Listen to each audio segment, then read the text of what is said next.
Thank you so much, Mark. And I thank the organizers for this wonderful conference. It's been a while since we had a conference on M-theory and mathematics. This is wonderful to have.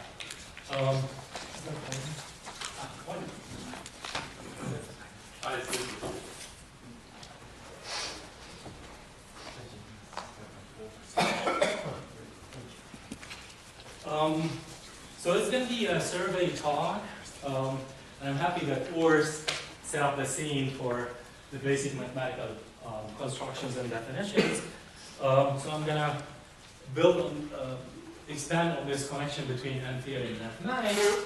So it's going to be very schematic, and I'll leave some of the fundamental details that will be worked out by John Huerta, Domenico Fiorenza, and Vincent Ronacar. So, we're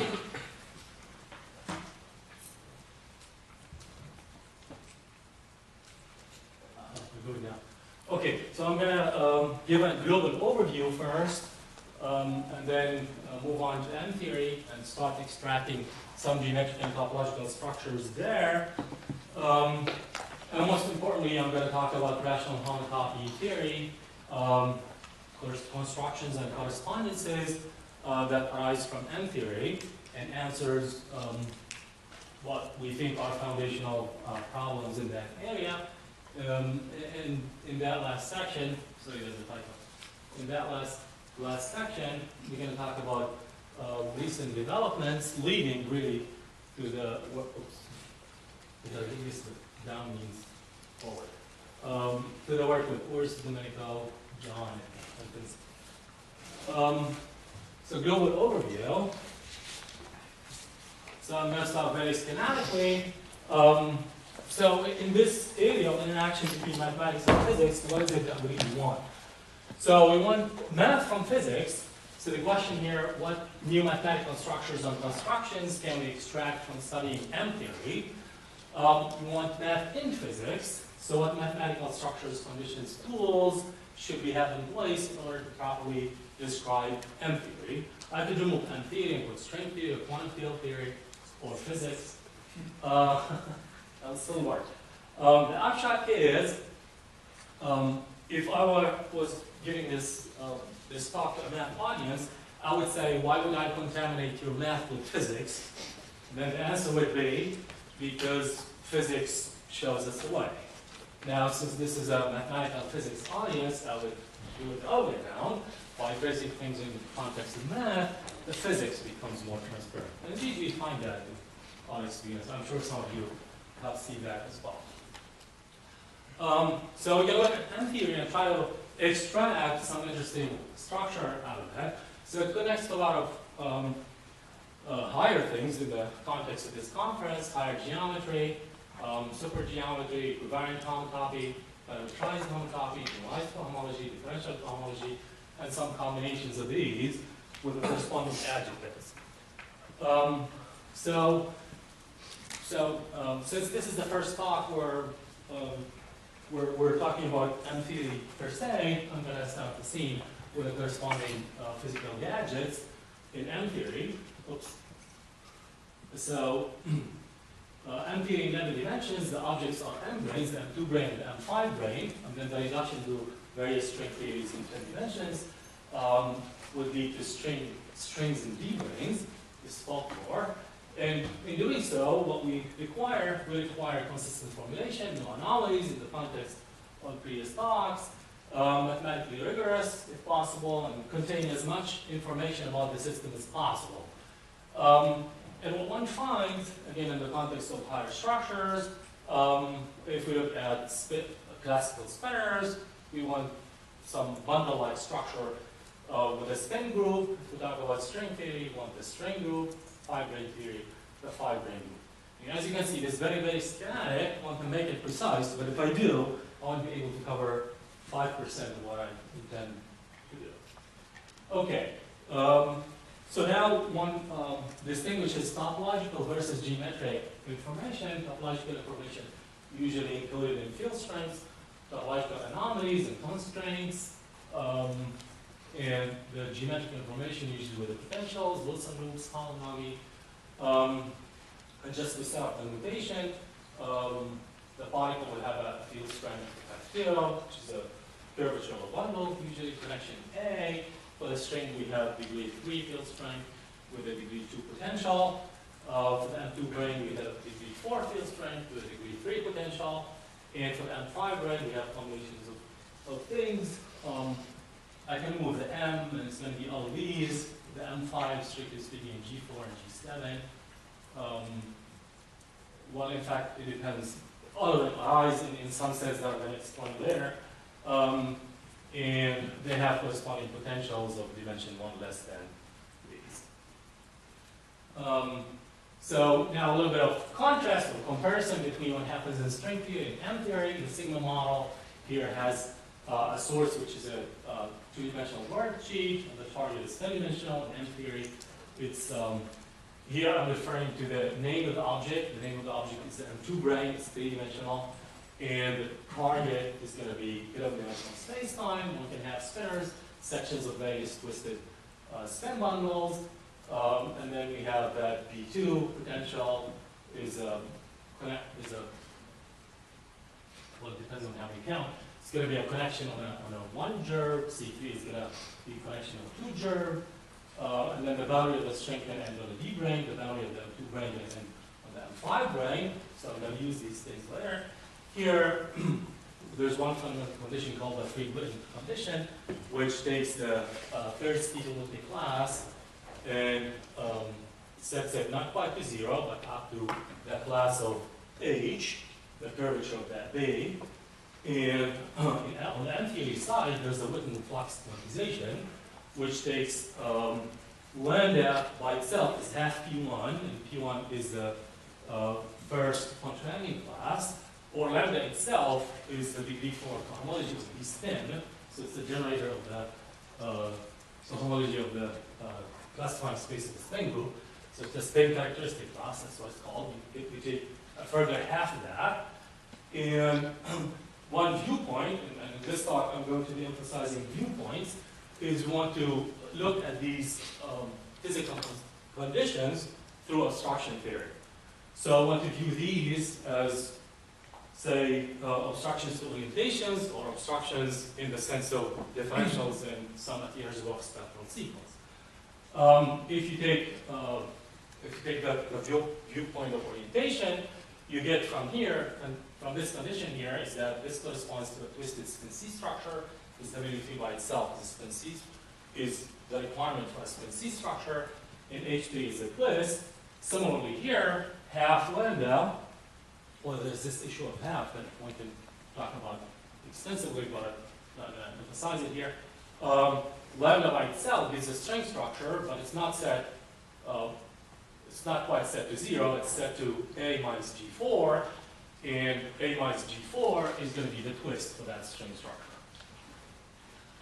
In terms of cohomology theory, viewing this as a differential in the Hisham spectral sequence, which approximates the generalized cohomology theory with usual cohomology successively.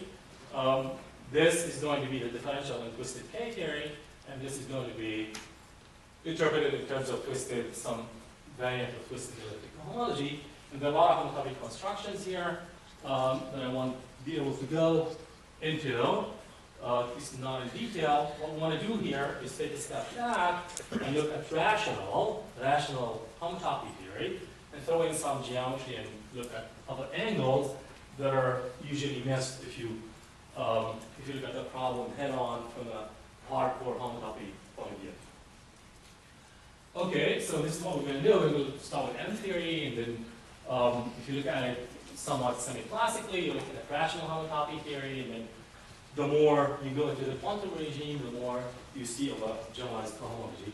Basically because some of the quantum effects have to do with torsion. And what's in here that's not in there is mostly the torsion. So now I want to talk about generalities of what we want from a physics point of view to have as a mathematical structures to describe the physics properly.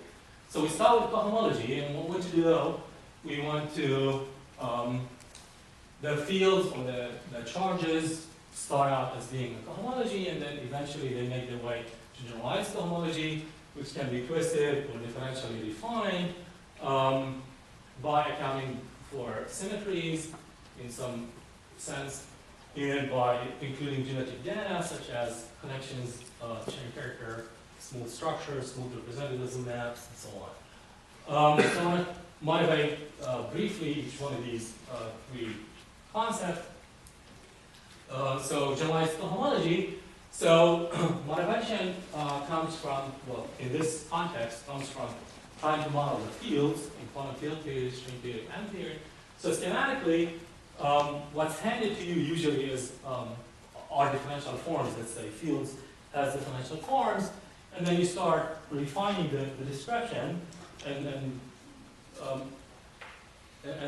imposing what kind of a resolution you want in your description, and the more resolved the description you want to be, of course, the more precise the description will be. So we start with differential forms, and then you look at the gauge invariant degrees of freedom, you get Durham cohomology, and then you quantize, in a sense, you get cohomology. This is rough, of course. And then when you impose anomaly cancellation, you start discovering generalized cohomology theories, and then in going through this process from top to bottom, you're really going more from the classical regime into the quantum regime. And one upshot of this is that the partition functions are going to, well, should in principle take values in E. Some of these things are always in the talks about anomalies. Okay, that was generalized cohomology in these three concepts. Let's talk about the second one, twist. Okay, so we'd like to introduce automorphisms in some sense, and these are from various geometric and physical considerations. And what happens if you look at a twisted cohomology theory, then you can view it as bundle of theories, of underlying untwisted theories over your studies. So it's looking at family setting, bundles of spectra. It's going to be very precise. So you look at that hierarchy that we talked about, and you start twisting each one of these ingredients. So you can twist differential forms. These are simple things that we know by taking the forms to be valid orientation line bundles. And you can then twist the Durham complex. If we twist the Durham complex, this is how we describe it. You start with the Durham complex with the usual dig. And let's say you want to twist by one form built out of a scalar function. And this showed up in Witten's deformation and Morse theory early on. For a smooth function, you form the Witten differential as such, and where S is a real parameter, then you can check that very easily that this scores to 0. It's not Witten, so it's a differential. And that term, E minus SF, is a quasi-isomorphism between two complexes, and in this case, DS yields isomorphic cohomology groups. One can generalize this in two different ways, taking a twist which is not homologically trivial and raising the degree. So we can twist by closed 3 form. So we can look at the differential dH3 as d minus h3, which we can check that it squares to 0, provided that h is closed and odd dimensional in this case, which is the case. And twisted Durham cohomology is going to be the kernel over the image. And the canonical example, of course, in this context is the normal fields in string theory.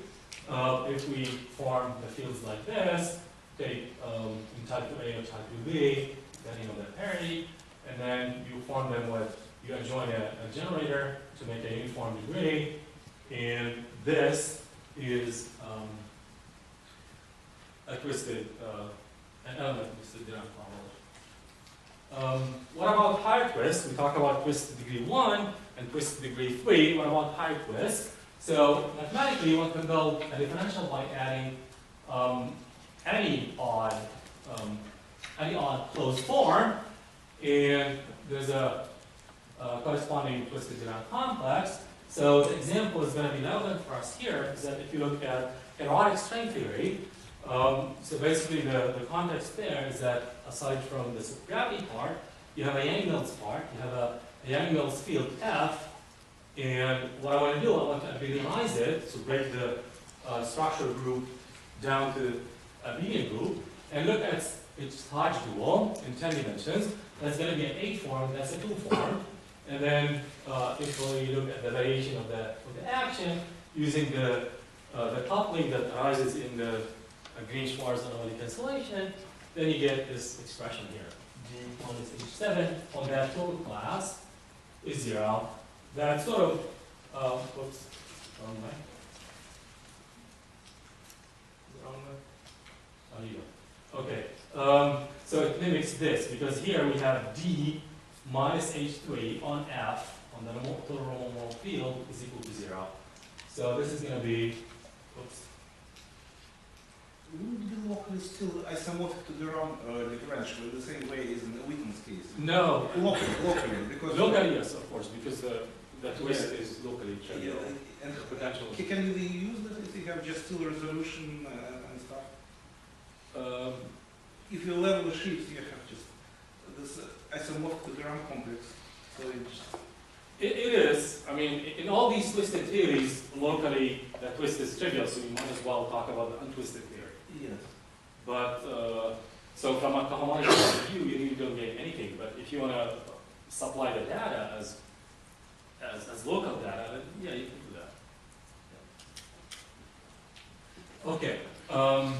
So and here the context is going to be that what one has a churn character.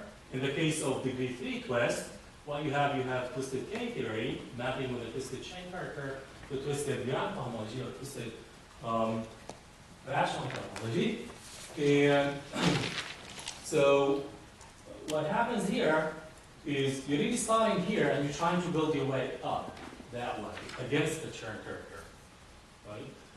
And what happens is this is the case of twisted K theory. In the case of the other theories, you are also presented with some twisted Durham cohomology with a twist not necessarily degree 3, and then you're asked to build the cohomology, the twisted cohomology theory, which corresponds to it under the twisted churn character. And for any cohomology theory, there's a corresponding churn character. So that's the modeling part of what one does. Okay, now the third concept is going to be differential refinement. So one introduces geometric data via differential forms. So we take that hierarchy that we have, Durham, integral, generalized cohomology, and adjoin to each one of them the data of differential forms. And the result is going to be, put hats on things, meaning these are differential versions of these theories, the hatted ones. And what they are, they're amalgams of underlying topological cohomology. So you take the generalized cohomology, you adjoin to it differential forms, and you form such a homotopy pullback diagram. And this gives you that differential generalized cohomology theory that you're after. And they want to agree in cohomology. So this forms some sort of a homotopy fiber product or homotopy twisting product. So basically, it's cohomology together with forms built together in such a way that they're compatible in the Durham space. So an example here, if we take integral cohomology and we ask for differential defined, yes? What is this HDR? H hat DR? Is it just Durham. Yeah. So is it just the same as differential forms, or what do you gain by doing this? We're here. Yeah, you're right. That's not. That's trivial. That's a good point. Yeah. Okay, so the example here is differential refinement of integral cohomology. So I skipped that example, right? We're non-trivial, we're starting with that. So differential refinement of integral cohomology, you start with integral cohomology. There are various approaches to this, and all of you here know several approaches already, right? So either algebraic approaches using Durham cohomology, you have bundles, you start with the Durham complex, you truncate, and then you place omega 0 by the multiplicative version, and then Durham cohomology is going to be the hypercohomology of this complex, or gerbs and differential characters. We heard about gerbs in some of the talks. Mark may mention it. And the homotopy pullback, axiomatic approach, again, it's in the spirit of what I mentioned here, homotopy pullback diagram. You take it and write it properly in that example, and that's what you have. And this is the differential integral to homology, and you have maps. This is a curvature map. This is the I like to call it the stripping map, because it strips the geometry and leaves the backbone, which is the topology. And then the churn character map, and then the Durham isomorphism here. Ors has a very long manuscript on such map. Okay, now if you want to do differential generalized cohomology, if I give you a generalized cohomology H, how do you go about setting up a differential version? So first you want to supply differential forms in an appropriate way that's compatible with that theory. So you take forms, in a sense, with values in the coefficients of the theory. So H sub star means the value of the theory H at that point, which are the coefficients, which determine the theory. So these arise from tensoring with H star, and you look at the corresponding closed forms, and you look at the Durham cohomology of the corresponding complex, and then you play the same game. A smooth extension of that generalized cohomology H is going to be a contravariant functor from compact Simon manifolds, great at leading groups, and this is yet a third way of writing that same kind of a diagram. There are a lot of work on this. And now I'm going to shift gear. Well, okay, putting the full structure. I talked about the three ingredients. Now I'm going to put them together, twisted, differential, and generalized. So we take each one of these and twist them, and then differentially define them and twist. So here we saw that the twist was, for example, by closed form, closed odd form. Here the twist is no longer by a closed odd form, or in the differential case here. It's going to be a twist by a full gerb, right? A full gerb. Okay. And here one can look at examples of the full structure. Well, actually, these are examples not of the full structure. Twisted Baraba K theory and E theory, twisted DMF, twisted K theory of n-vector bundles. So if we're talking about the C field, we talked about the geometric meaning of the C field. Could be a 2-gerb, it could be a 3 bundle. These are sort of equivalent. And if we want to look at the corresponding K theory of 3 vector bundles, or K theory of 700 vector bundles, then we have a theory for that. This means you take KU, the usual K theory, topological K theory spectrum, and you apply algebraic K theory to it once, twice, 3 times, 4 times, up to the degree of the bundle that you want. Okay, and I've been having a big research program with Dan Grady on differential refinement of well, everything Bob. Okay, so an application of this, so something that one wants to ask, for example, what is the proper description of an monomole field, right? So a monomole field is some guy in K theory, and then if you jazz it up, it's going to be something with differential K theory, and you add the Schwarz field, something in twisted differential K theory. But what is it that you need to set up in order to answer this properly? That's a mouthful of words, but in order to really write it down, you need a lot. So with Dan Grady, you wrote 5, 6 papers setting up, motivated in part by this, in order to be able to describe what it means to talk about a monomole field.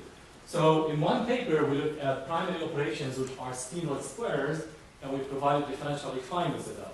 In another paper, we looked at secondary cohomology operations, or nasty products, for example, and worked out differential refinements of those.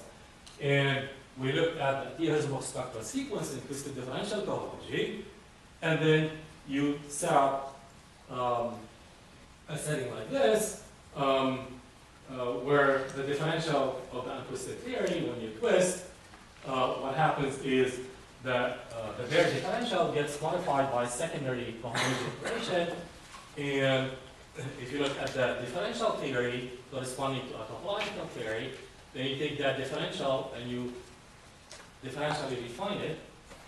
And this is an example of a primary cohomology operation, which is a T-naught square. So in the case of K theory, that D would be SQ3, and this would be SQ3 hat. Now what does SQ3 hat mean? That's what we worked out. And then if you do twisted differential at the same time, what you want to do, you want to put hats on the primary operations, which are SQs, and on the secondary operations, which are the Massey products. So these are as Massey products, for example, in Etienne and Siegel. In the case of K theory, these are the twists in the higher twists are going to be Massey products in the twist. I haven't said what Massey products are. I'm going to say that in 5 minutes. Well, I think it's a sequence for which theory? For K theory, what I said verbally or there? Verbally. Verbally for K theory. If I look at twisted differential K theory, then the differential is going to be SQ3 hat plus Massey hat. That's how it's going to look like. Okay. Okay, now I want to move on to other things that rise, higher tangential structures. Again, in the property for the context of this conference. So usually, I mentioned this briefly in the beginning, if we have strings or fibrings or such gadgets, it's not enough to have a tangent bundle, we need an extra structure as well. So this again is very schematic. I want to talk about spin structures. These are connected covers of the orthogonal group. In this case, you can do unitary group as well, which means that you kill low. You start killing from the bottom up the homotopy groups of the orthogonal group in this case. So if you kill pi 1, you get spin. If you kill pi 3, you get string. And you can keep going with this. You get fibrane. Of course, from a homotopy theory point of view, you can do this indefinitely. But one wants to provide geometric and physical context for this. And that's what we did in a series of papers with Ors and Stasha. So it turns out, if you look at the infinitesimal level, string is a V2 algebra, and fibrane is a V6 algebra, 9-brane is a 10 algebra, and so on. These are truncated infinity algebras, and we worked out the characteristic classes for these. And there are several variations over here, depending on what you want. Again, depending on what resolution you want or what context, you can twist. We can talk about twisted differential string structures and so on. We can look at it from the stacks point of view. From physics, as you know, we want to sometimes look at the Lorentzian signature. It's worked out with my PhD student Shin. And in order, again, with the context of where I'm going with this talk, we want to rationalize in order to extract as much information as we can before being bombarded with huge difficulties with torsion. So with Matt Wheeler, who's here, we worked out the rational description of these entries in the white account. Okay, now I want to motivate why we want to talk about stacks. Again, some other version of higher, different kind of higher. So if we start with GLE group, the classifying space is topological space. So if we look at homotopy classes of maps from X to that classifying space, then these are equivalence classes G bundles on X. The shortcoming of this, of course, depending on who you are, we are here, interested in physics, BG does not know about the smooth gauge transformations or actual gauge fields. So the remedy is going to be that we got to come up with another gadget, the replacement of BG, in such a way that maps to that are going to give us G bundles of X. It's going to be a stack such that homotopies of such maps are smooth gauge transformations. And we keep playing this game that we just lost.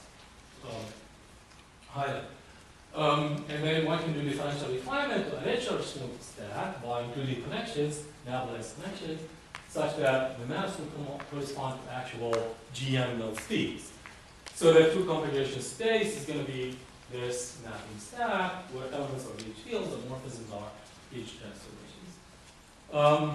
And talking about higher U1 bundles, so here I'm going to describe briefly the machine that Domenico or Stasha worked out. There's a machine called bulk con and stratification that takes sheaves of chain complexes to stacks. I think Severa talked about this as well. So they form the stack of U1 and bundles without connections is obtained by taking, you gotta feed a chain complex, the chain complex you feed is this, and you apply this machinery, you get a stack, and that's the stack.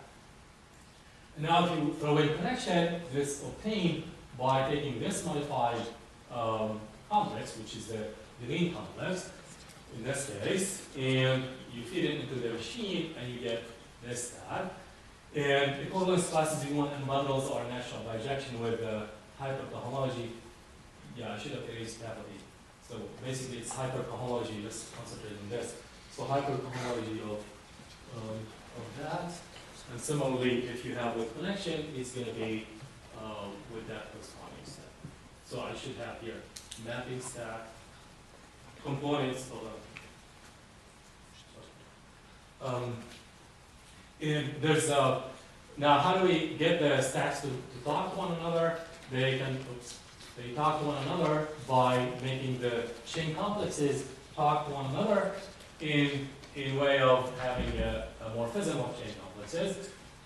This morphism induces the forget the connection morphism, and the level of equivalence classes we have the differential cohomology reduces to integral cohomology.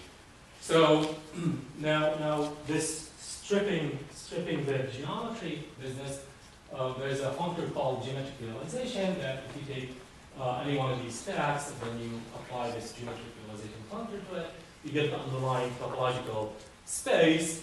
In the case of B and U1, it's KZ n plus 1, because U1 itself is already B of Z, right? So this is Bn plus 1Z, and Bn plus 1Z is KZn plus 1 without the boldface.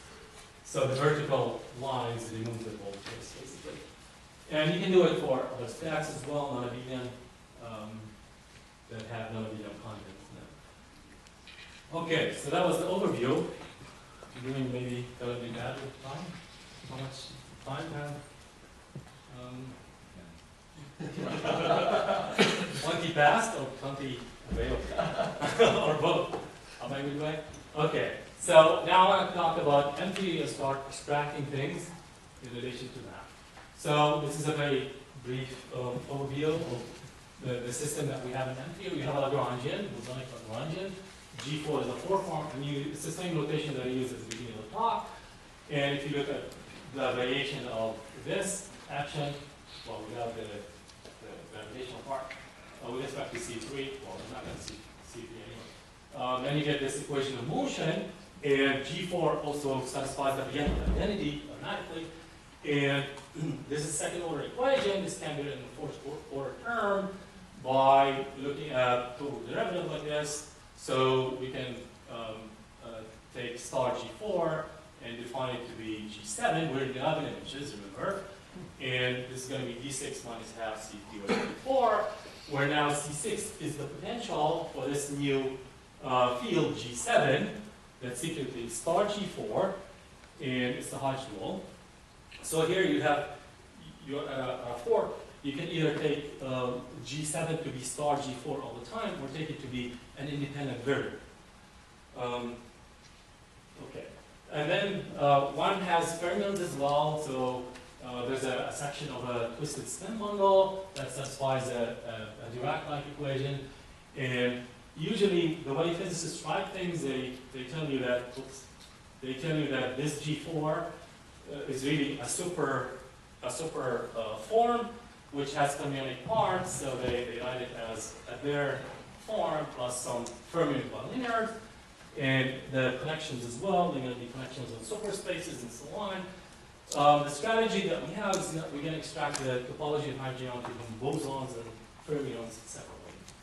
So the first thing we want to do, we want to look at the M-theory gauge algebra. This is classical. If you start looking at gauge transformations of this C field, C3 and C6, with the corresponding parameters, and apply two successive such, then because of this product term, you're going to not have a free algebra. You're going to have two successive degree 3 transformations, going to be degree 6 transformation.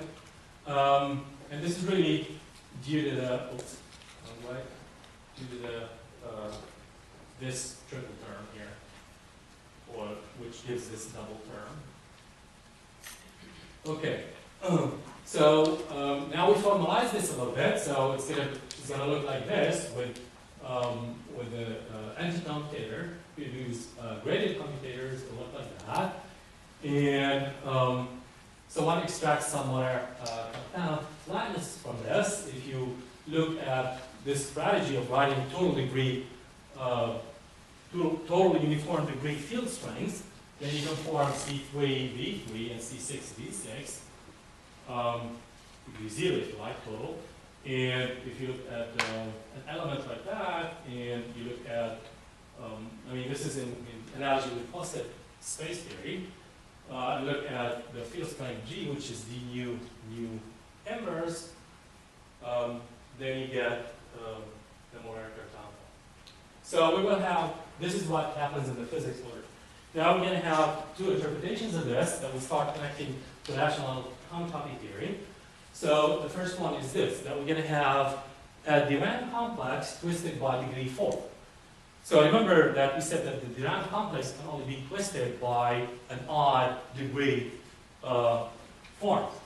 So in order to twist by an even degree form, what we're going to do, we're going to have a hint from these combinations. So we get, oops. So we get, oops. Sorry. Okay, so we're going to form the twist by degree 4 is secretly not really twist by G4, but by this combination. So that the differential is total degree 1. This is degree -3, it's degree 4. It's going to be degree 1 here, that's degree 1. So that we can form, and if you take that, the simple exercise and square it, then it's going to form a complex provided that G is closed. So you can do it in more generality than that. And these generators are gas on algebra values. Something has to give. On the other hand, one can do a duality symmetric combination, look at G4 and G7 at the same time, and try to form a differential like this. And again, if you try to make it a differential of a complex, you will achieve this, provided that these V's are related to that V in that way. And provided dG7 is equal to that. So the first one is the M-theory gauge algebra, and the second one is the equation of motion. So you can get a lot of classical things about M-theory just by looking at twisted Durham complex. So we're going to have another interpretation of it later. Now another observation that we have with the bridge that was in 2005 is that we can discover massey products in M-theory. So, so that part of the action functional that we talked about, the topological part, is C3 G4 G4. We've seen that before, but there's a fraction term that people usually add, which is given by C3 wedge 8 form, and this is called the one-loop polynomial, and that's a differential form representative of a class, of a homology class, given by a combination of contrarian classes, like this. And so what we want to do, in order to get massey products here, so two things are going to happen. First, we're going to stare at this equation and interpret it as a trivialization of the cup product. So this is the level of differential forms. If I take G4, bracket means for now, cohomology class. If I take the cup product to these guys to be 0, then that by definite, that implies, well, it's equivalent to saying that at the level of forms, we have the wedge product is exact. And if we take that form that trivializes this to be -2 star G4, then we get the equation of motion. So we interpret the equation of motion as saying that we have a primary cohomology operation that's trivial, that's the cup product, and then we can define a secondary cohomology operation of the kernel of the first operation. That works successively as well. If the secondary vanishes, you can find a tertiary on the kernel, the secondary, and so on.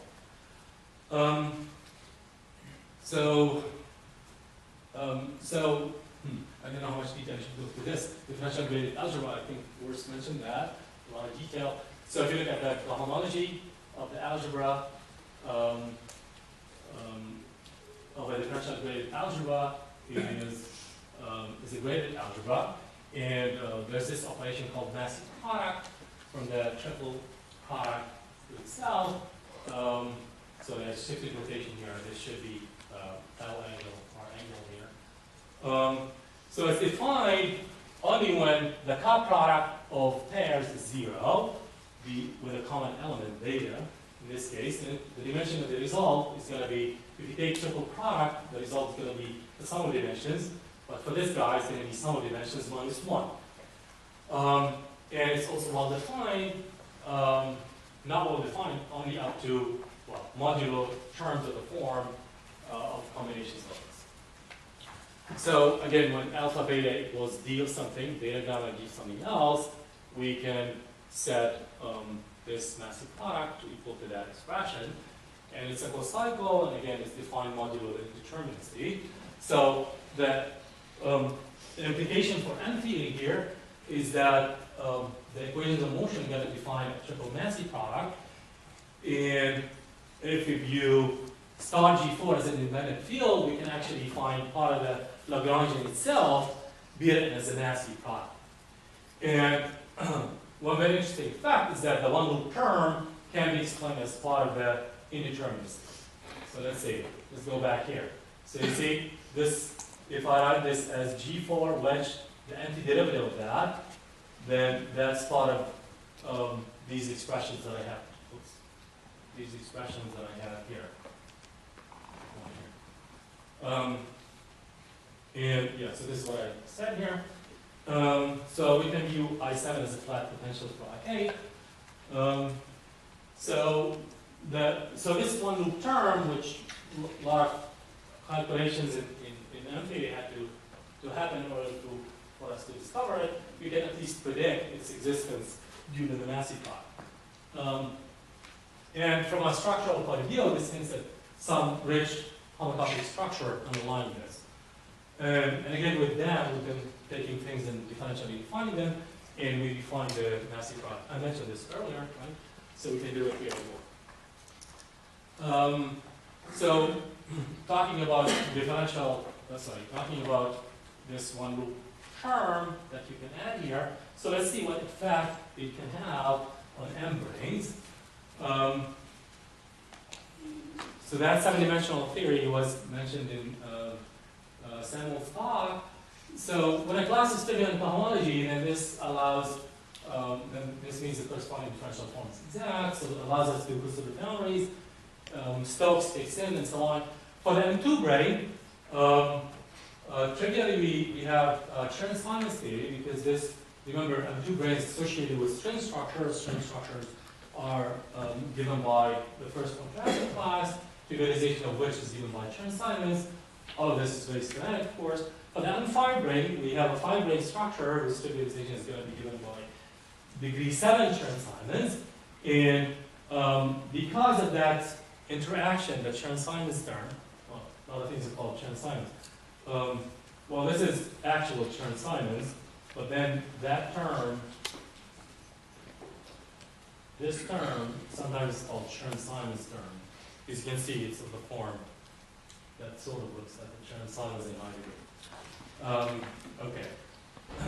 So because of that term, the Chern-Simons corresponding to the M5 brane is going to be a composite of a degree 7 together with a degree 3 topped with the string class.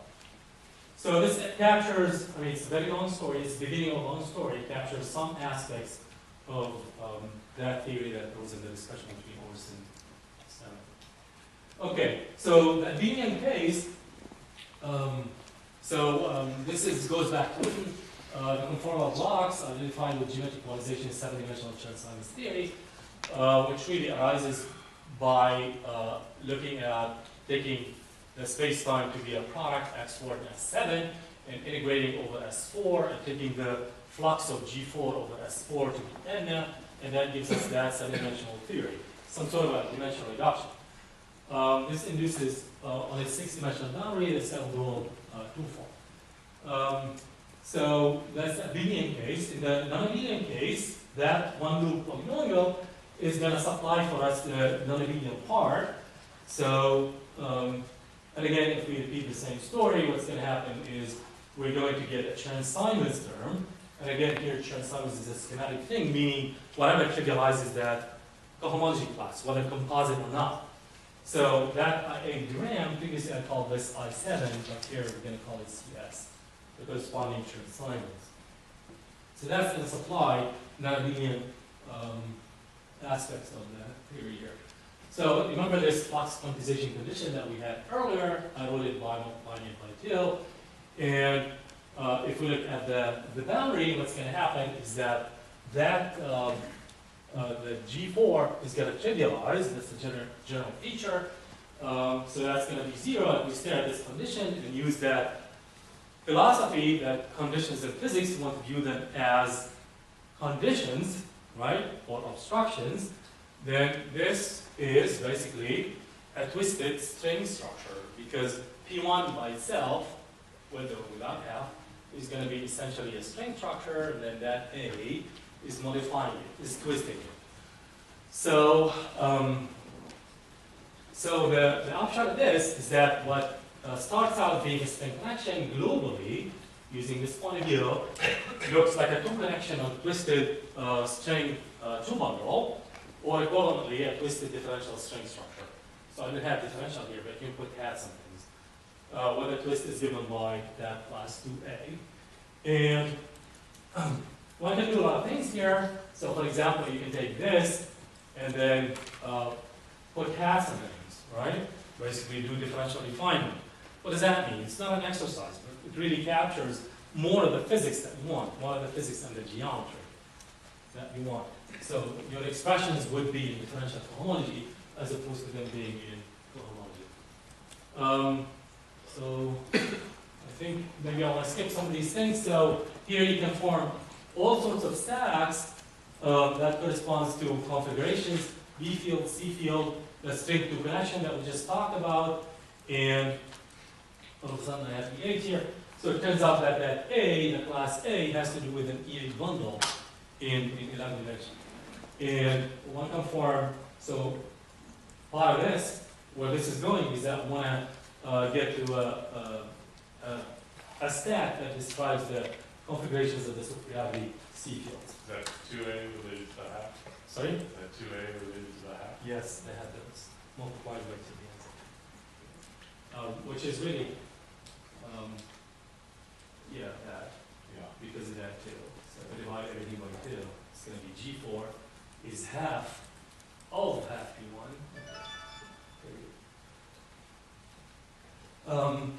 Okay, I think I might want to skip some of this.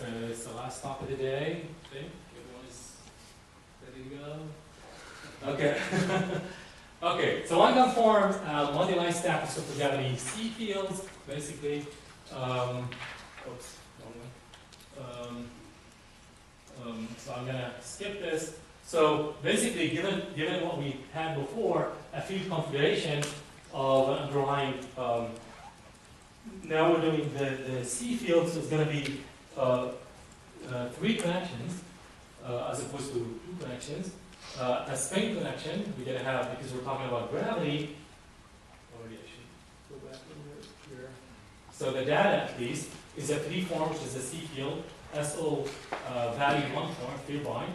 And on the boundary, there's a topological E8 bundle on the bulk, which one hopes that would restrict to Engel's theory on the boundary, so that the connections become, so that it picks connections and it becomes dynamical, right?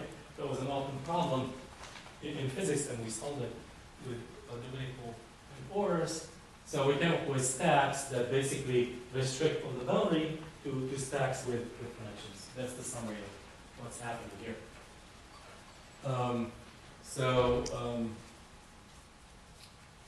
here, if we look at the boundary moduli, there are 2 stages of boundary conditions.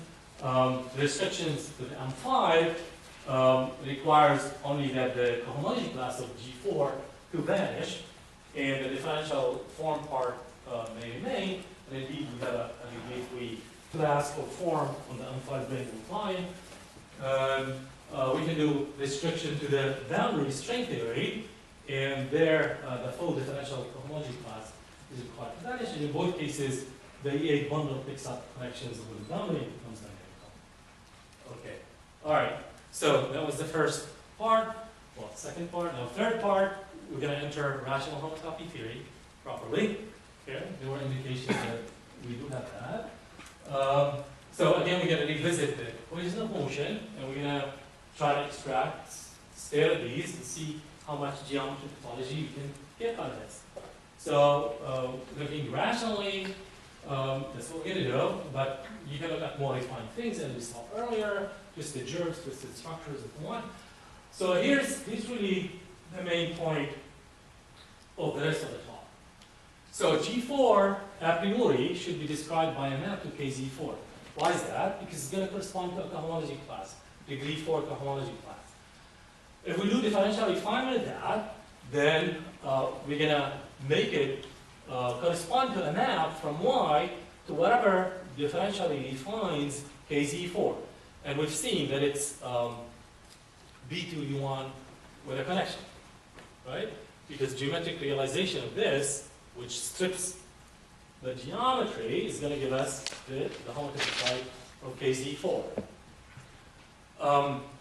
But there's one shortcoming here, is that the product structure on ring McLean spaces is the cut product, and it doesn't know anything about trivialization. Remember, we took the point of view that this equation, you want to view it as trivialization of the right-hand side.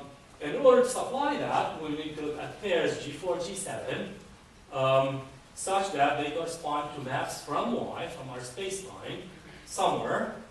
I want to go one further step and put past some things and say I want to look at the full differential cohomology class of pairs and see what it maps to. So whatever this guy is going to be a differential refinement of that. Right? And I already gave, I don't know how much hints I gave, but okay, we're going to discover what this guy is and what that guy is. Sorry. In your model for the C field, here you don't have the shift in the quantization of the cluster. Sorry, second? In your model for the C field, you don't have a shift in the quantization of the cluster. Here?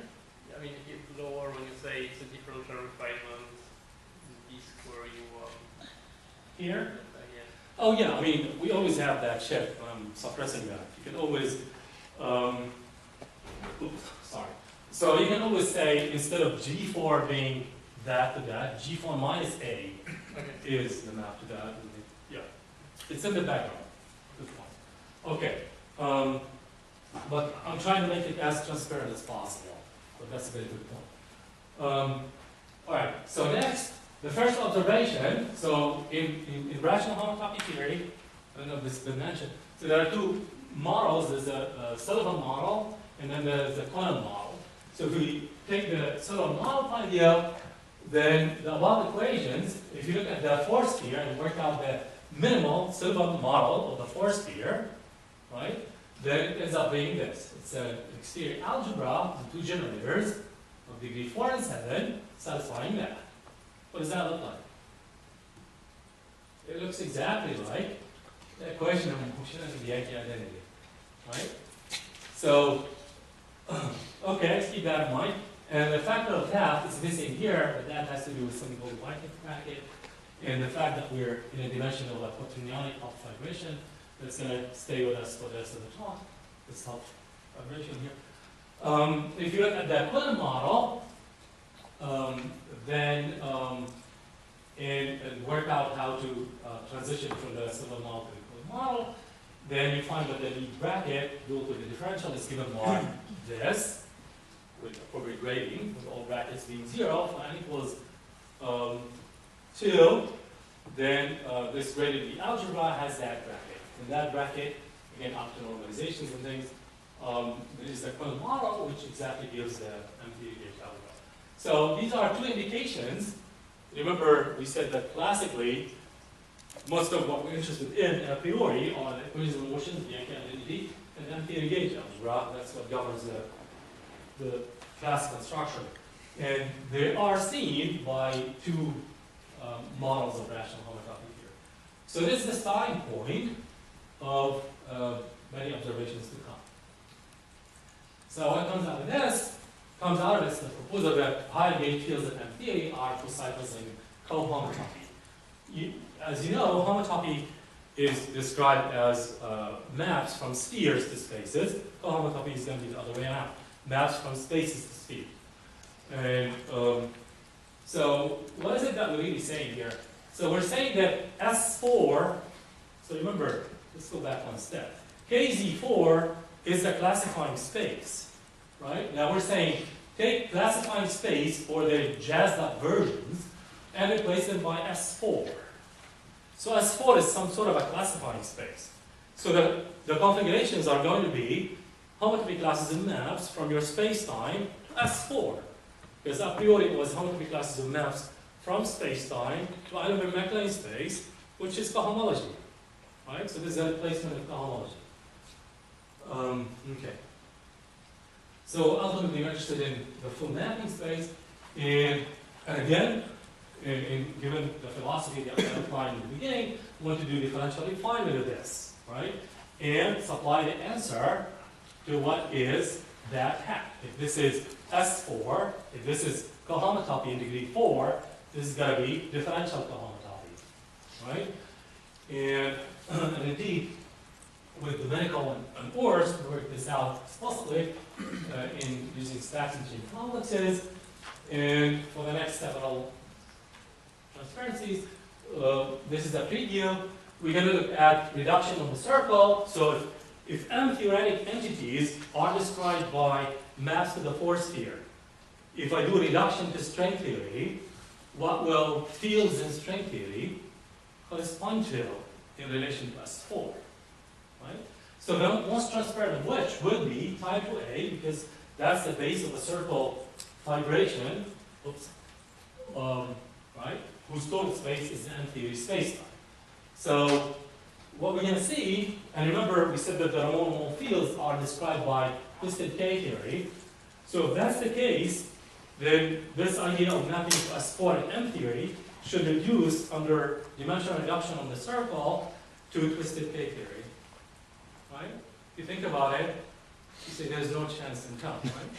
What does S4 has to do with twisted K theory? It's going to be... yeah. So how does this compare to Diaconis Fumo Witten? So they do exactly that on their CP list. Okay. Extraordinary. Good. So what Diaconis Fumo and do in the twisted case, and then Moore and Solina, and then Matai and I do in the twisted case, is assume that the fields down in type 2A are described by K theory, twisted K theory, and try to match. They do not discover K theory, twisted K theory, right? Here we tell you, they compute no. both sides and find the equality. Sorry? They compute both sides and find the equality. Yeah, and they find equality of partition functions, but that's not quite discovered. I mean, Okay. you already had it in mind, Okay. and you say, let me match, right? Here, I'm going to show you how we discover. Yeah? Okay, and That's a the good one. motivation to use like this S4 is because it bundles up with the CP and also with V7. It has to do with, I mean, it has to do with several things. The easiest thing is that linear horizon limits of the M-branes are going to have S4 and S7. And S7 has to do with S4 because S7 is the total space of a Hopf vibration of the S4, and that's the quaternionic Hopf vibration that keeps popping up.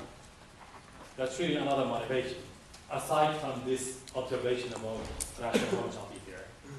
Yeah, so from different angles, physical and mathematical, this is the right thing to look at. All right. And the fascinating thing here is that what we're going to do, this analysis at the level of Sutton-Minkowski space, right? If you take flat space, you're not going to see anything about generalized homology in flat space. But in Minkowski space, because of these super cocycles that arise that have to do with the super translation part, and I think John is going to expand considerably on that, because of the super translation part of Sutton-Minkowski spacetime, it does know about topology somewhat. Okay. And we can do T-duality, we can derive it. Again, part of that question that was asked, so other people have done things by matching here, not only for giving twisted KP, but for T-duality as well, we're going to derive. Okay, we're going to derive topological T-duality from superpositions. Yes? If rather than having a circle bundle, you have an S3 bundle, Yes. can you get spherical T-duality from this? Oh, excellent point. Yeah, we're going to do, yeah, exactly. Okay. Yes, okay. All right, so differential cohomotopy. So basically, I'm just going to motivate a little bit. We have that quaternionic half vibration. And if we rationalize, the beauty of this is that odd-dimensional spheres rationalize to Eilenberg-Mac-plane spaces. And this is, well, this is in a way the form part of what we're looking at, or the underlying rational homotopy type of the gadget we're trying to construct as a differential S4. We take S4 and put tan on it, we need several ingredients, as I explained earlier. And the rational homotopy space is modeled using L-infinity algebras. And the Eilenberg-Mac-plane space, we have this notation, it appeared in other talks as well. If we want to look at a 7 algebra corresponding to S4, this is defined by having these two generators G4 and G7 and satisfying the usual conditions. And if you take this and write it in this language, then S4, this algebra, is an R2 quotient of R7. So we have a homotopy fiber sequence at infinity algebra. So basically, if you care about this 0, this R6 going to S4, going to R3, you've got an R2 here. So this R3 is sort of like the classifying space of R2 at the level of at infinity algebra. Okay, so then the stack S4, again by that homotopy pullback differential of cohomotopy in that degree, let's say. That's how you do differential cohomology, by the way, 1 degree at a time. So differential for cohomotopy is you look at the homotopy type of S4, you adjoin to that differential information about degree 4, and then the upshot of this is that the system, what we've been after here, the system G4 hat, G7 hat, is going to be described as a cocycling and differential cohomotopy. Okay, so that explains. So that's really the replacement of the classifying space if you include the trivialization stuff. Okay, now we're going to go super. As I said earlier, even if you take super Minkowski spacetime, you can still find a lot of structure in there using these super cocycles related to the super translation part. So I think we've covered this extensively. So super Minkowski spacetime, basically, if you write down the left invariant forms, on that they satisfy this, and this includes the super algebra on left translations of super Minkowski. And for MTA, you're interested in the case when n is steady hill, that's the case for MTA. So R10, 1, design part, 32, part. Okay, so the idea here is going to be that we want to take that S4 and look at it in this context of super Minkowski, because in super Minkowski we have canonically given cocycles that we can test it again and then claim that we've derived it. So the elements in the Chevrolet-Eilenberg algebra of super Minkowski spacetime that satisfies this.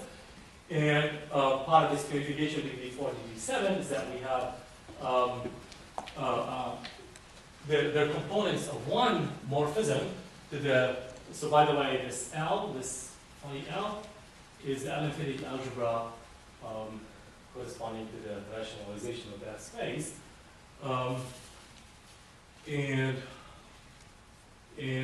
So basically, what we want to do here, we want to explain the origin of this unification of the two cycles. In order to do that, we form in this super context the analog of a string structure, right? So I didn't say this, but a string,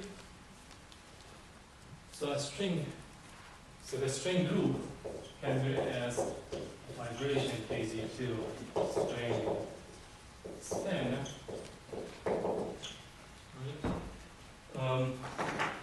The looping of the delooping of the corresponding classified space.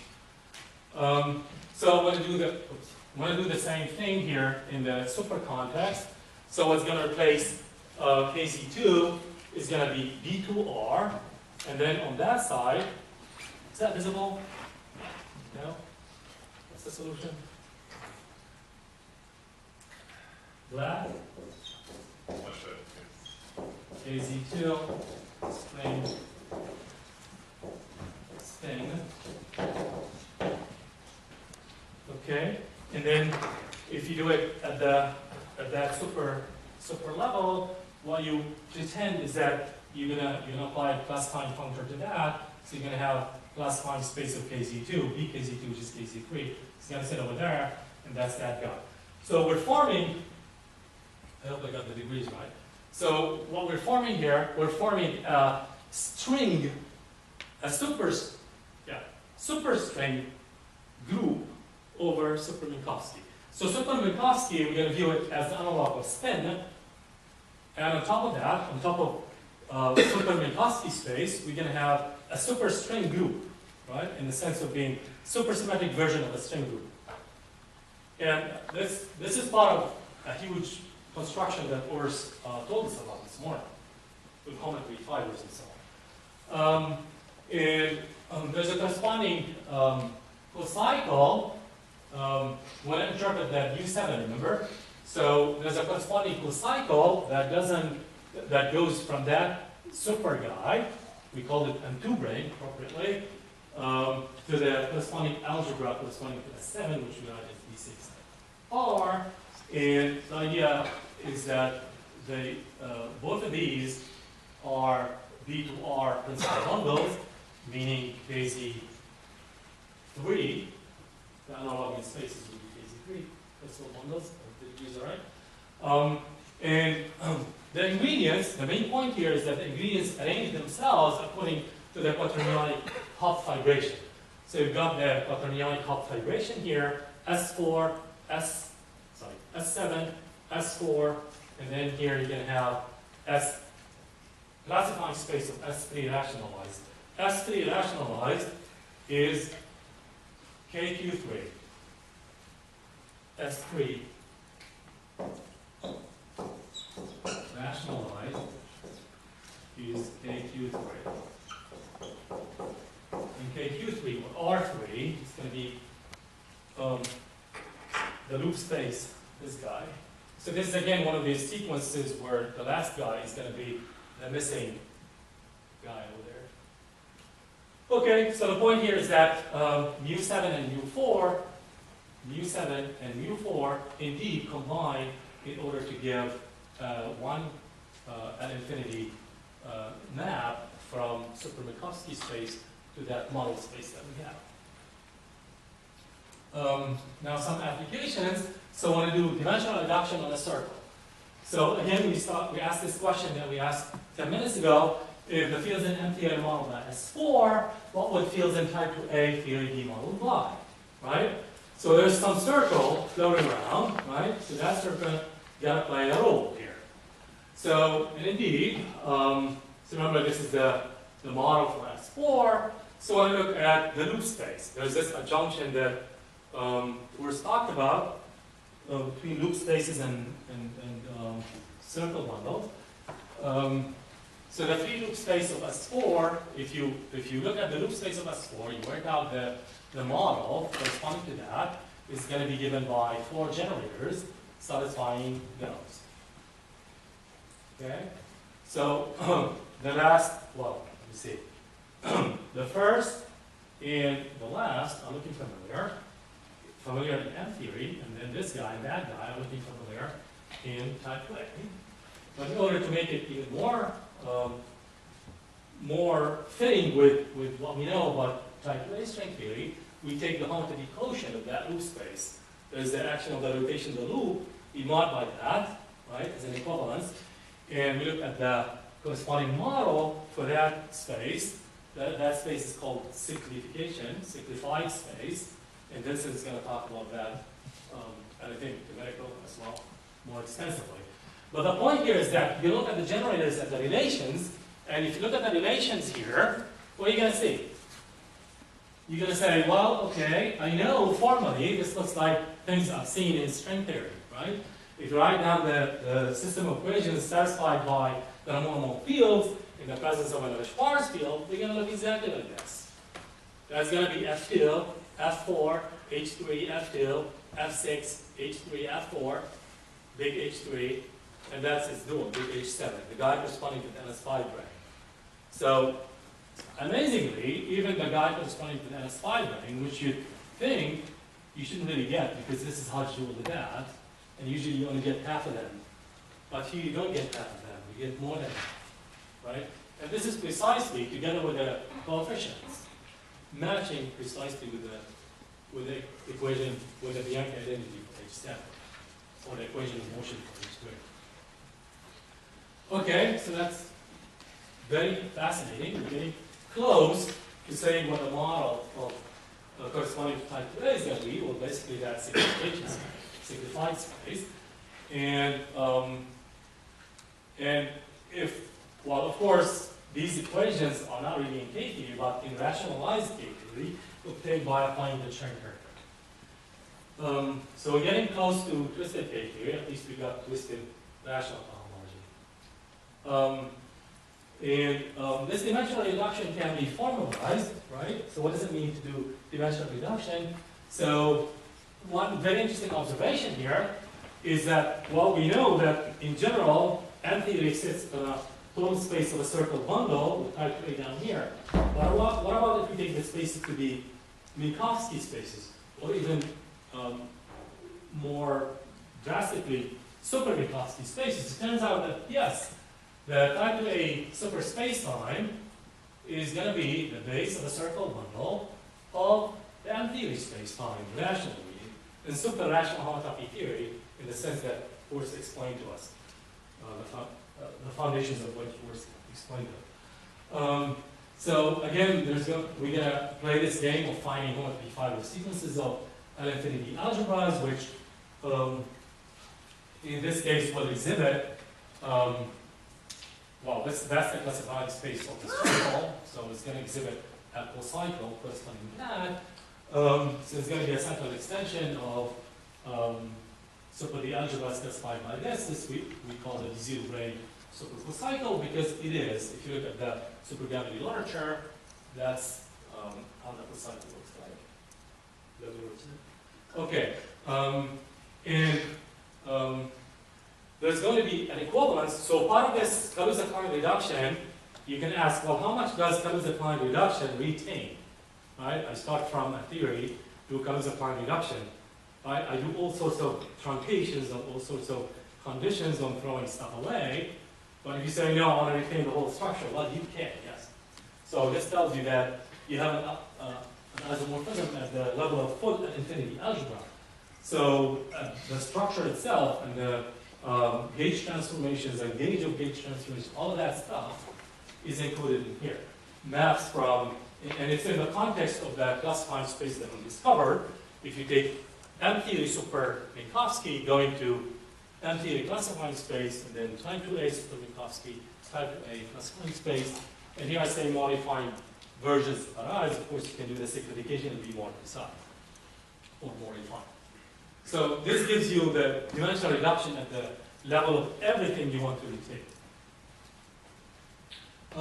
Now the relation of to twisted K theory. In order to relate to twisted K theory, we want to talk about structures down in type 2A. We looked at the M theory spacetime. We did central extension of that. Now we look at the type 2A spacetime. We look at a central extension of that, given by the co-cycle corresponding to the fundamental string. And of course, appropriately, we're going to call that string co-cycle. And we're going to have corresponding V-brane co-cycles as well in the Chevalier algebra that. And we can define the algebra, an infinity algebra, corresponding to the rationalized rationalized K theory for that K theory spectrum. So if you take K, 5 minutes? Okay, sure. So if we take K theory and you rationalize it, it's going to be basically given by rational cohomology. Rational cohomology is given by these Untitled spaces. Rational R is basically here in this context. So that's the rationalization of the K theory spectrum. And one can throw in the twist as well. Here I gotta rush a little bit.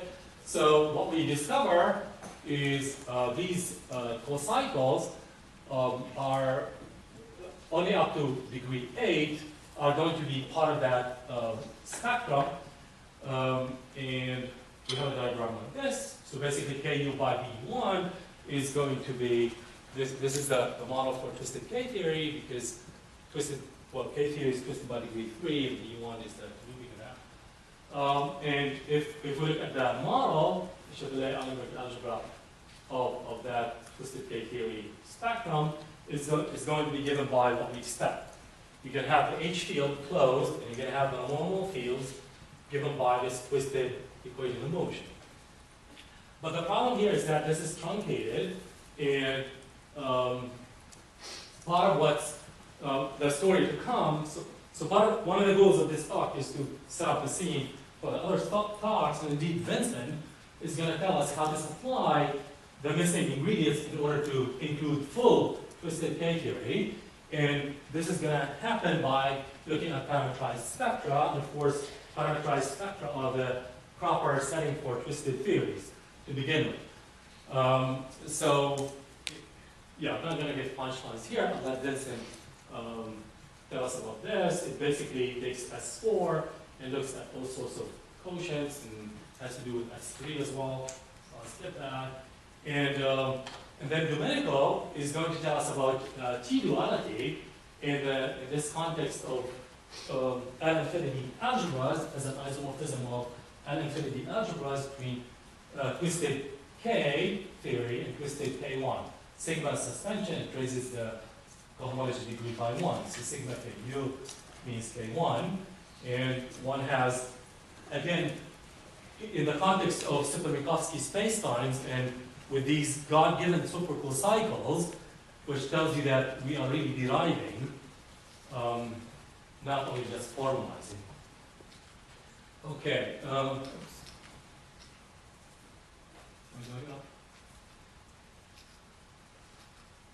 Okay, so here in the last few minutes, I'm going to talk about higher T-duality in M-theory. So recently we discovered with Domenico and Urs a T-duality in M-theory.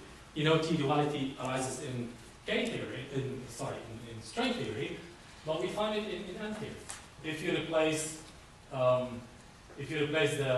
string with the M5 brane, not with the M2 brane, the M5 brane, then we have a duality in M-theory. Here's how it works, and this is related to the question about 3 spheres. So rationally, if you look at higher bundles of odd degree, they're equivalent to higher spheres of odd dimension. I mentioned it here for the degree 3. That's how it works in general. Doesn't work for even. That's why S4 is rich, because it doesn't satisfy that. The odd ones only do. Only the odd ones do. All right. So, for example, a 2-gerb is rationally equivalent as 3 principal bundle. So now we can say, well, these gerbs that we set up earlier, all these string extensions of Super-Minkowski spacetimes, let's take them as the total space of gerbs, or equivalently, odd sphere bundles. Right? Take these M2 brane and things like that, take them as odd sphere bundles. And now look at spherical T-duality in that context. And what happens, I'm going to highlight in this analogy, in the usual topological T-duality in string theory, you have a one form, we have C3 playing that role, the role of the curvature is played by G4. One of the main ingredients here is a T-dualizable flux, which is given by prime means the first Chern class of the dual bundle, the curvature of the dual bundle. Here we can form something similar. Remember that combination, it's exactly the combination shows up in M-theory. And there's a Poincaré form on the correspondence space, and there's a, sorry, that should be flux, not flux. So the flux, which is part of the action of the branes, has this transformation T is circle, and here similarly, you're going to have a transformation of flux. And there's an isomorphism in the classical case between degree 3 twisted cohomology, and here we find that there's an isomorphism between degree 7 twisted by degree 7. And that has to do with that observation that we had about degree 7 twist in heterotic string theory. Is we take M3 and restrict to the boundary, it's going to be exactly that system that pops out. So this is compatible, and unfortunately I'm running out of time, but what happens here, there's a very interesting trade-off that's happening. Not only can we trade gerbs with odd spheres, we can trade gerbs with exceptional geometry, exceptional supergeometry. So what's going to happen, we have this non-abelian T-duality, if you like, spherical T-duality at this level here, and we can trade it with abelian T-duality, that is T-duality involving tori, provided we are willing to live. Well, of course we are. There's going to be a bunch of talks about exceptional generalized geometry later, but you can map spherical T-duality here to toroidal T-duality, which is more familiar. But the price, not price, but if you are willing to live in exceptional generalized geometry, which many of you are, I assume. So one can describe parity, symmetry in M-theory in this context as well. And we can describe it using the bundles. And then one last bit, I'm not going to go through all of this, is that we can do equivariant. Okay, so we did rational homology, rational homotopy theory. What about equivariant homotopy theory? This is going to encode M-branes at singularities. Uses what's called Edinburgh's theorem. So again, we get solve the force sphere and all sorts of actions corresponding to singularities, ADE singularities, and parabola singularities, and so on. And that's part of a project that we did with John Burt and Schreiber, the enhancement of the fundamental M2 M5 brane cycle from rational cohomology of spaces, this guy here, to rational equivariant cohomotopy exists. So if you have a group action here, you can have a corresponding group action here, and everything is compatible, and they correspond to branes propagating or intersecting black branes at the AE singularities.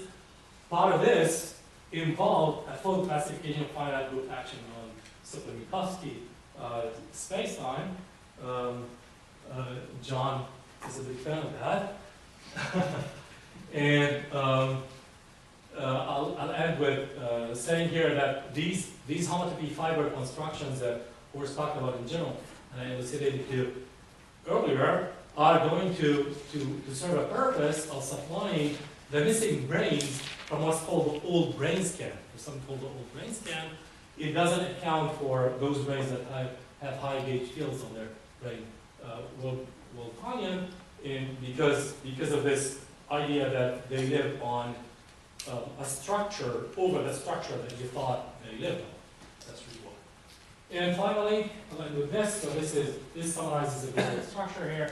This is the replacement of the brain scan. Well, part of it, it enhances the brain scan considerably, as well as dualities between various string theories and M theory, and this new hierarchy duality that we have, and exceptional geometry here, the gauge enhancement that this is going to talk about, and yeah, here there's this idea of emergent spacetime, and John is going to tell us about the roots of this tree here that will complete this diagram. It's pretty much what we know from our approach, which is quite a bit about M theory. Okay, thank you. We'll stop here.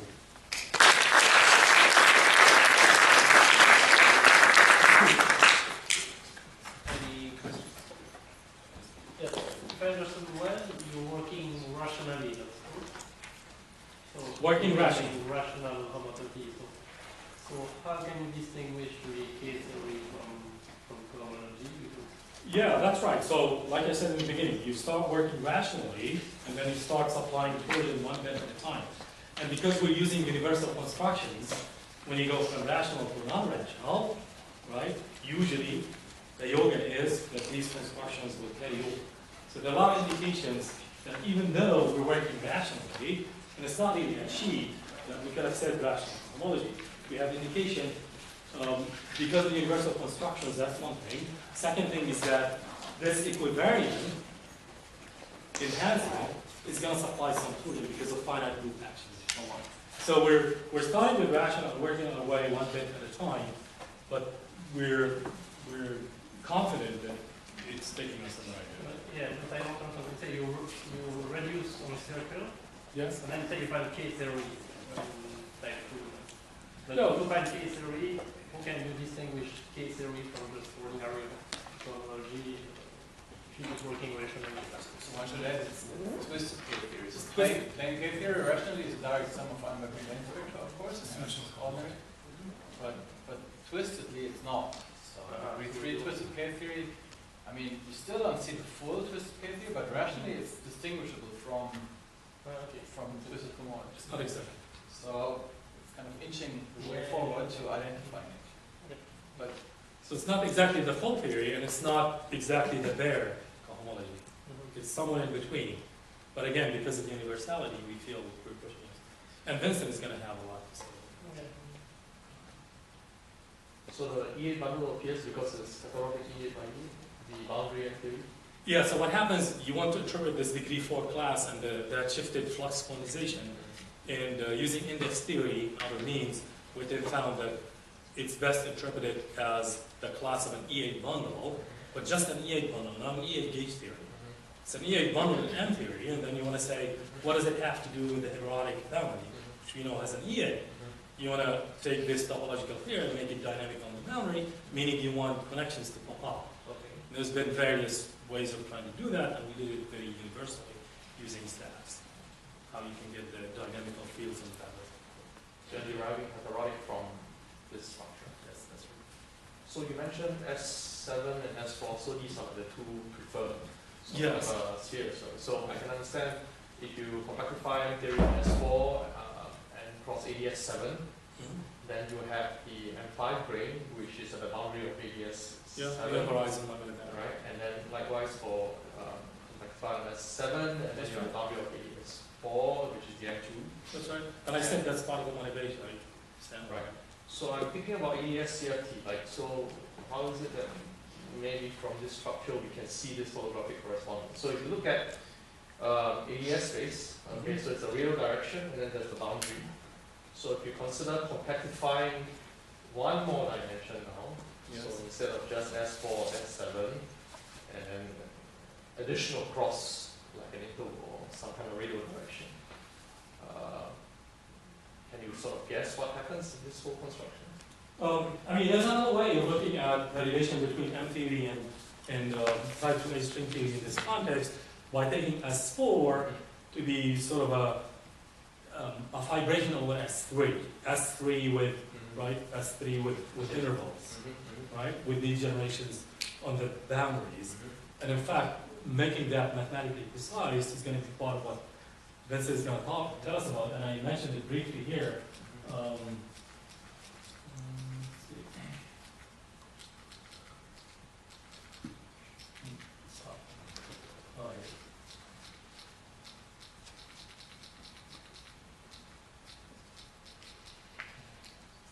Here.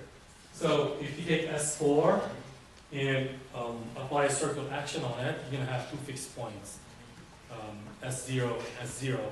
So that's why this S3 shows up here. So indeed, a priori it's S4 and a little bit S7 as well because of the quaternary off vibration, but all sorts of spheres show up along the way in trying to connect to twisted K theory and to type A at the more detailed level. And So if you have an ADS4 factor, ADS, if you take it aside from its fundamental group, take universal cover, it's a contractible space. So if you take the model to be, say, all of space-time, ADS7 plus S4, I mean, aside from the fundamental group, it's might as well be S4 as well. So the ADS is not really supplying a lot of topology unless you compactify it and you get spheres on it. It's essentially flat.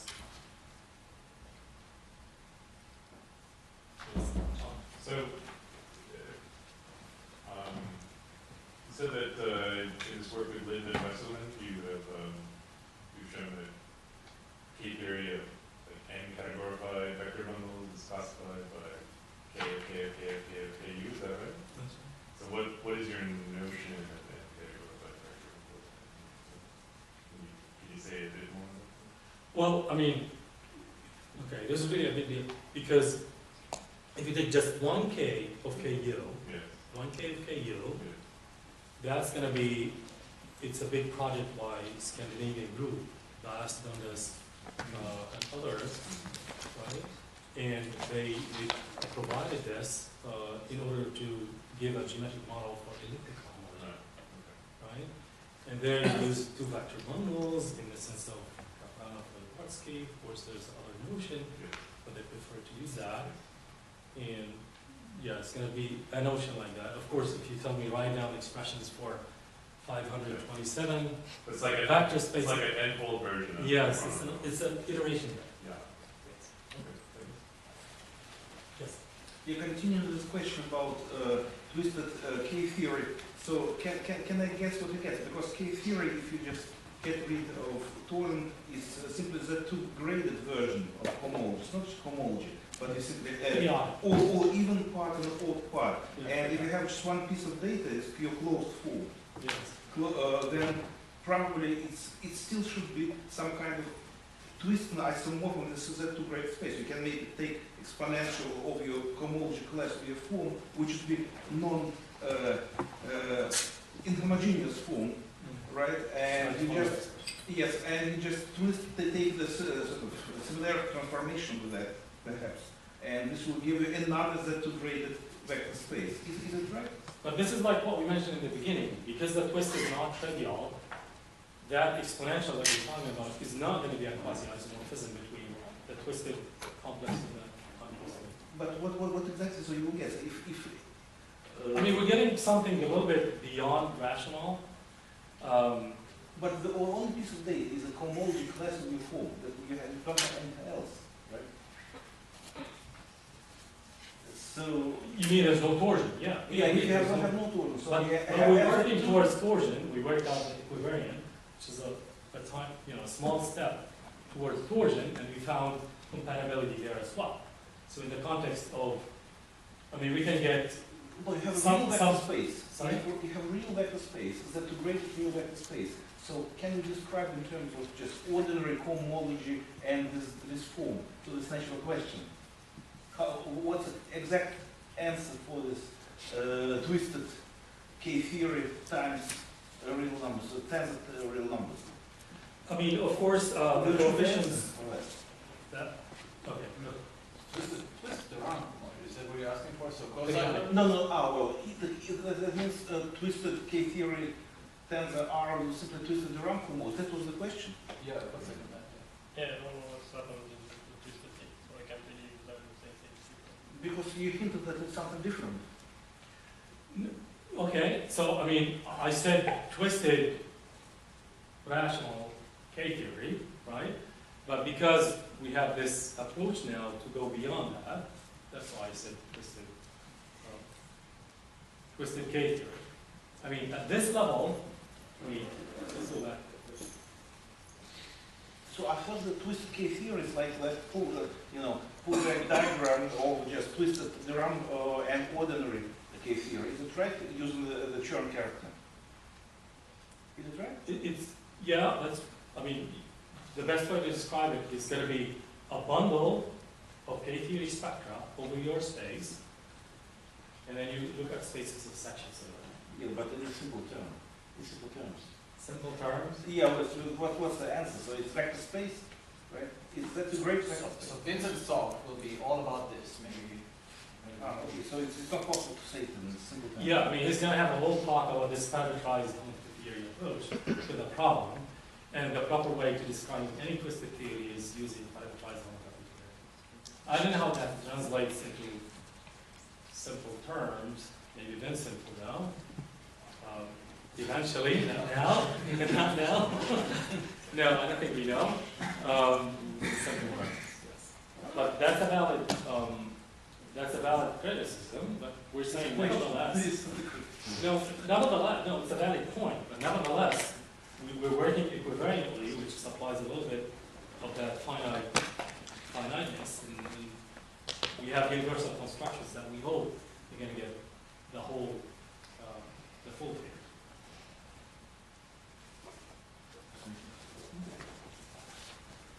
Okay, I guess we should stop now because the wine is waiting for us. It will be in the main dining hall in the, not the conference, will be in the main dining hall. And another announcement, the conference picture will be taken on Wednesday after lunch at 2 o'clock or something. I will inform you about the details where they have told you. Okay, let's thank Hisham again.